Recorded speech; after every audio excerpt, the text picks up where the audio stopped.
Israel's newspaper industry is looking distinctly unhealthy these days. In addition to the challenges that all the newspapers are up against in the digital age, Israeli papers are dealing with a relative newcomer, a free daily called Israel Hayom, Israel Today. It's owned by American casino mogul Sheldon Adelson, who's gambling that the publication will help his favorite politician, Prime Minister Benjamin Netanyahu, stay in power. A little more than 5 years after its launch, Israel Hayom is now the most widely read newspaper in the country. And it's hitting some of Israel's oldest publications where it hurts, in their circulation figures. Ma'ariv, a traditional broadsheet, is close to bankruptcy. And Haaretz, a liberal daily, is in trouble too. As well as flooding the market with a free competitive alternative that offers cheap advertising, Israel Hayom is also having an effect on the political landscape. The Listening Post's Flo Phillips now on the newspaper and what its growth means for both print journalism and politics in Israel.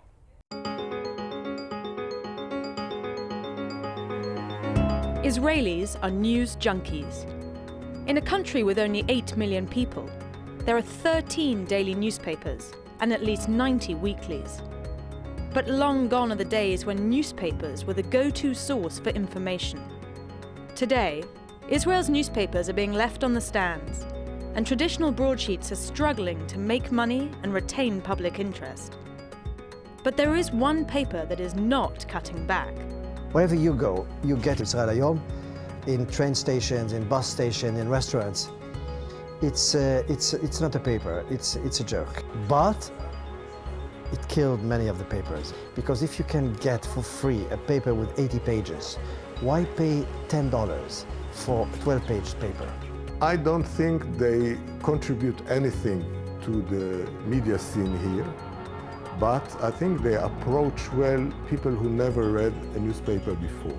It's very mild, it's very thin, it's a 5-minute newspaper, but it's there. ההופעה של ישראל היום אכן הרסה.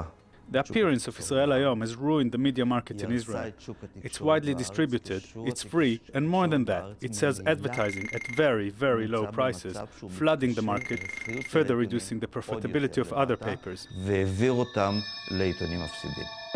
Israel Hayom has a distinct political slant. The day after Barack Obama was re-elected, one op-ed declared, "The US chose socialism." And over the past couple of months, it has produced headlines like, "Tear the mask off the Palestinians," "Iran has all but become Nazi," and "Personal persecution of Netanyahu is unprecedented." We contacted Israel Hayom to ask about their journalism, but no one was made available to comment. The paper is owned by American billionaire and Benjamin Netanyahu supporter Sheldon Adelson, who Americans got to know during the 2012 elections when he spent $150 million on trying to get Republicans elected. Since 2007, he's been putting his money into a newspaper and, by extension, politics in Israel. As a free alternative, Israel Hayom has flooded the Israeli newspaper market. Its huge market share, captured in the 6 years since its launch, means that the paper quickly got the ear of the Israeli public. And that's just what Adelson wants. Like many media barons, he isn't necessarily in it for the money. He wants the political influence. ישראל היום מפסיד כסף והרבה. Israel Hayom loses money, and a lot of it. My estimate is the paper loses about $10 million a year. But I don't think it bothers Adelson.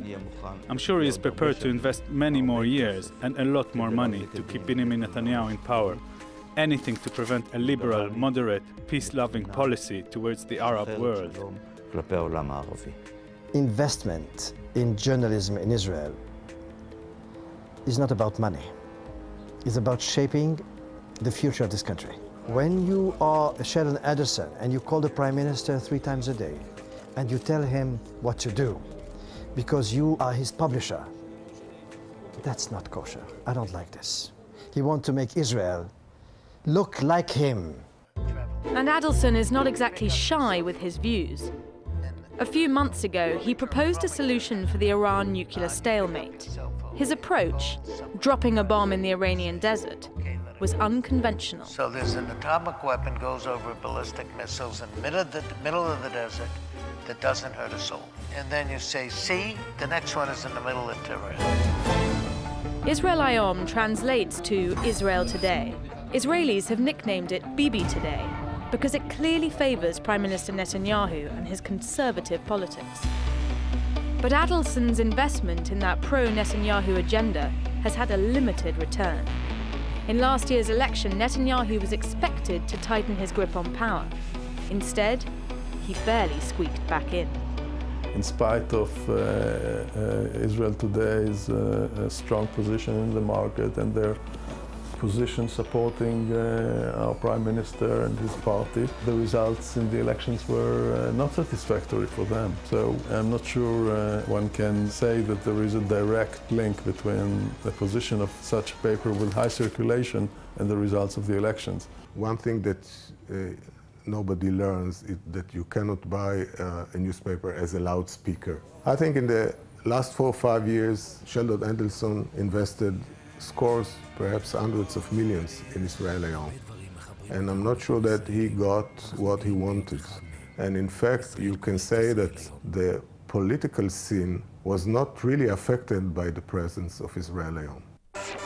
Where Israel Hayom is changing the landscape is in print media, where readers and advertisers are abandoning traditional papers on both the right and left. In 2012, the country's leading liberal paper, Haaretz, was faced with a difficult choice between cuts and closure. Haaretz, an Israeli institution, is still publishing, but its daily edition is now read by just 7% of Israelis. We had really a terrible year in 2012. We started generating monthly losses that were really dangerous for the company. We really cut costs substantially. This resulted in some labor unrest. We even had a one-day strike. I think it is very important that Haaretz maintains its power. It's as important as the Knesset, the government, and the Supreme Court. I think that if Haaretz does not exist, it will be the beginning of the collapse of Israeli democracy. Haaretz has been pushed to the brink by Israel Hayom.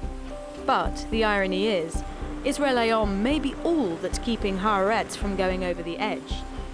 Israel Hayom is actually printed on presses owned by Haaretz. And if Adelson took his business elsewhere, Haaretz's prospects would be even more bleak. There are rumors that maybe he is dying. Maariv, one of the oldest papers also, is near death. So the landscape is very Darwinian. 2 or 3 major papers, very strong, have destroyed all the others. The papers are vanishing in Israel. There's an old expression that applies to news, among other industries. You get what you pay for. Israelis are paying nothing to read Israel Hayom, but that free paper is thriving, at a price. A hefty price that Israel's other papers are paying now, and its citizens may end up paying for years to come. More Global Village voices now on Israel Hayom and the bleak future for print journalism in that country. Israel Hayom is not a newspaper. It is rather a political pamphlet. It's even worse than a political pamphlet, since it has no clear ideology, but personal one, Benjamin Netanyahu. As for its market share, well, it's distributed for free. I have great doubts how many Israelis would pay around £1.5 or £2 to read the Prime Minister's press releases. Israel Hayom is very right-wing set. Most of the articles are like that, and it has no shame in showing how right-wing and pro-Netanyahu it is. The only good thing we can say about Israel Hayom is that it gave jobs to many journalists in hard times for the industry.